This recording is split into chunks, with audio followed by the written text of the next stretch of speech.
এই দেখো বন্ধুরা, দেখে নিশ্চয়ই বুঝতেই পারছো কোথায় আছি। রেস্টুরেন্টে আমি, আমার বর, আমার মেয়ে তিনজনে মিলেই গেছি।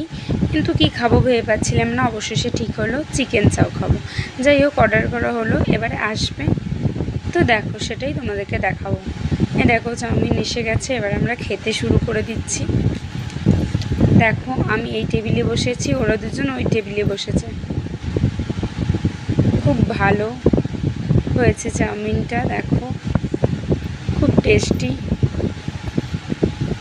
অনেকদিন পর খাচ্ছি বলে আরও ভালো লাগছে। এমনিতেই শরীরটা খুব একটা ভালো নেই, সর্দি হয়েছে, তার উপরে চাউমিন খাচ্ছি, ব্যাপক লাগছে। তোমাদেরকে বলে বোঝাতে পারবো না, ঝাল ঝাল বানাতে বলেছিলাম। তো এই দেখো, ওইদিকে ওরা দুজনেও খেতে আরম্ভ করে দিয়েছে। একটা প্লেট ওরা দুজনে খাচ্ছে, আর একটা প্লেট আমি একা নিয়ে বসেছি। এই দেখো ওরা দুজনেও খাচ্ছে।